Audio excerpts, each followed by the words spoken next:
You're chairing this, the final conference of the DANS cluster programme. How's it going? I think the conference is going very well. We have a very specialized audience attending it, and the speakers are very focused. So there's a lot of real important stuff being said in a very short time. You're from the Flanders region. What challenges do you face with the digital agenda? Well, the challenges we have vary from both sufficient broadband in rural area, but also making sure that the electronic services are used by citizens. So it's also about e-inclusion. And the big challenge, also what is focused on the digital agenda, it is not one specific topic. There are all kinds of conditions that have to be met, going from infrastructure to organization of government, and even to how electronic services in a broad sense are used. And has DANS helped achieve those objectives, or is there more to do?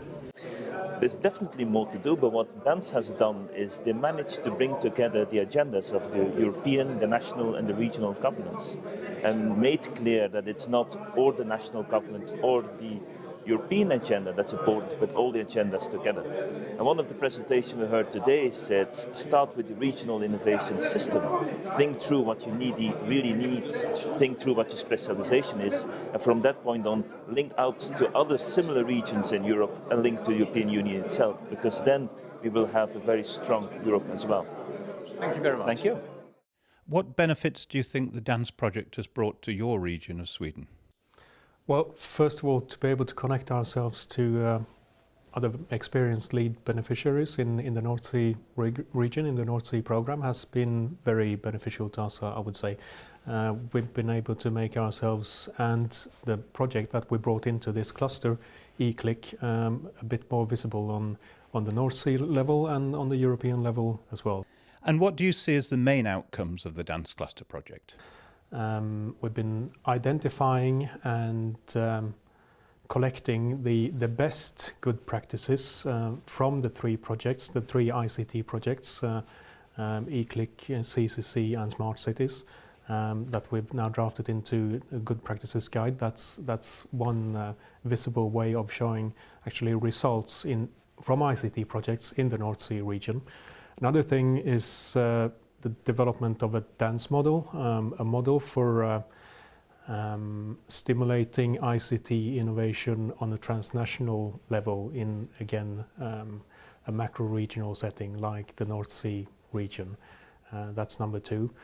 A third thing would be the online consultation that's been done, again within the framework of the DANS cluster, to really get an idea of where we're at in terms of implementing the digital agenda, which is very much taking its first steps, I would say, in the regions across Europe at the moment. That's basic information really we need to, in order to proceed to take the next few steps. The DANS cluster wanted to help implement the digital agenda for Europe across the North Sea region. Do you feel it's achieved that? I think through the DANS cluster we've been able to show what's been done in the field of ICT in this program period, and we've been able to link the results to the pillars of the digital agenda. So in effect we've then been able to show what in a very concrete way the digital agenda actually is on the regional level. So that has been very useful. What are the advantages of clustering projects? Well, I think some of the things we might be struggling with in mainstream projects is communicating project results after a project has been finished, and to build on those project results that's been developed within a project. And that's exactly what DANS has allowed us to do, to further communicate and to further build on project results. My answer would be those two very things have been very useful in the DANS project. Do you think the DANS approach of clustering projects is a good one for future projects? Yes, I think a clustering approach allows us to do certain things that individual projects do not allow. One is to communicate results to a broader audience, to the North Sea region in this case, to Europe, We've been able to get access to European events that we wouldn't have been able to get access to in an individual project. And very importantly as well, it allows us to actually do something with the results that we've been developing in the individual projects. And that is one of the main outcomes I would say, of the DANS cluster, that we actually can build on project results and can build for the future. And if we then talk about smart specialization, I believe we really need to then take into account what has been accomplished so far, and actually the DANS cluster allows us to do exactly that, and then, as I said, to build on those results and to develop them further in the future. What value has participating in the DANS final conference brought to you personally? For me personally, it's quite important to get an overview about the different innovation strategy methodologies, and at least I learned that we should not only talk about technology. It's more or less coming up a bottom-up approach, how we want to develop regions, and it's quite interesting to discuss with the people from different perspectives new ways to develop regions. And we're talking a lot about implementing the digital agenda for Europe today. What challenges does your country, Germany, face in particular implementing that agenda?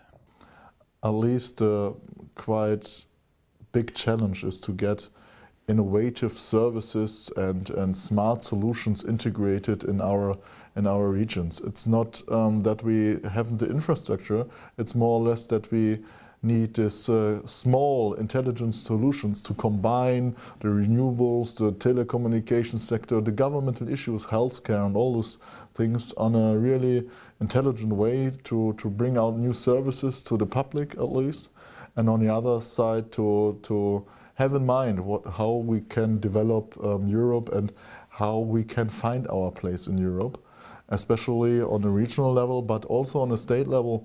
We want to show that Germany is at least is something you can work with, and at least which is quite not that easy to implement on this level, because the structure is really diverse in Germany. And the North Sea region as a whole, where next should it place its emphasis for the digital agenda? I think really important is all stuff about intelligent services. The energy U-turn becomes intelligent, at least. That means that we have to focus on how we have energy neutral regions steered by telecommunication, and have on the same way worked a bit on the demographic challenges we have. So that means to write a holistic approach is quite the important issue, and the next step should be to focus on the service sector, at least on the ICT services and the development of new services on that skills. What advantages has the DANS project brought to your institution? Today, the Hamburg University of Applied Sciences has been a very good project. It first of all allowed us to have a strengthening of our network, linking up with the projects eClick and Smart Cities, and on the other hand, opened us a new range of possibilities for cooperating in respect of implementing the European Digital Agenda. We have three main outcomes we can mention. The first one is the DANS model and the best practice guide, where it really illustrates what regions can do to promote the digital agenda. We also have the European consultation which took place, which again illustrates people's views and perceptions about the digital agenda. And there, we're able to identify that there's a great need for disseminating it, promote it more. But perhaps the main output of this project was the fact that by having this network of organizations working together over the last 18 months, we've been able to identify some of the issues to be tackled in the future. We know the situation right now, we also know what the needs are. And one of DANS's aims was to promote the digital agenda within the North Sea region. Do you feel it's achieved that? To a large extent. One of the main advantages of the European Digital Agenda is that it affects us on a daily basis. However, there is a major problem in respect of its promotion dissemination. I think much effort has to be done to address this issue. With this project, we have a first step, but I hope many more will follow. And finally, We're here at the final DANS conference. How do you feel the conference is going? I think the conference is going very well. Here we've been able to celebrate the project's achievements, we've been able to consolidate our relationship with our partners, but we've also been able to extend our network. We have now more people who came to know about our activities, and we hope that this kind of networking will reflect in further cooperation in the future. DANS is one of the first cluster projects in the North Sea region. How are cluster projects going? Cluster projects are going quite well for us from a program perspective. We have 5 of them at the moment, and the idea behind these clusters were to make projects working together, actually building a kind of a critical mass, because what we could actually see that we have a lot of horizontal issues in the program, like the digital agenda, like for example maritime issues. We have a lot of energy. And we've created actually a network between projects working particular on these issues in these clusters.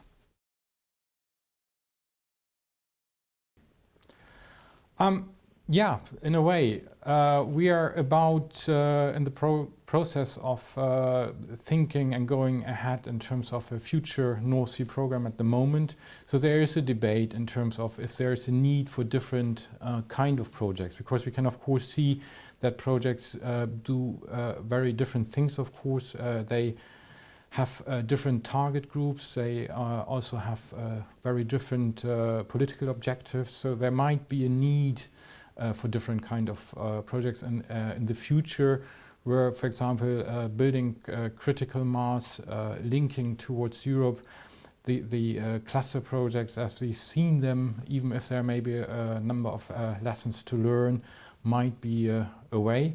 But this is actually part of the discussion we are actually having at the moment, so nothing has been decided, of course, but there might be in the future a need to work more differentiated in this way. How do you feel it's contributed towards the digital agenda for Europe in the wider region and Europe as a whole? Yes, I think it's a really important question, because using the DANS cluster and the digital agenda as an example, how actually Interreg, how our programs work on a North Sea level, we can actually see the digital agenda on a European level. And what DANS actually did is to create a critical mass, to translate the objectives, and actually to develop a strategy for the North Sea region to implement this agenda. So in this respect, we've been able to link the local regional level with European policies. And we've actually had a number of projects working on innovative products and services. And they all came together in DANS, actually working on the digital agenda, actually finding out what is actually needed on a North Sea level, and what is it that can actually be implemented on a regional and a local level. And therefore this cluster, and especially this strategy, has been a really good example in terms of linking European policy to work and the policies at home.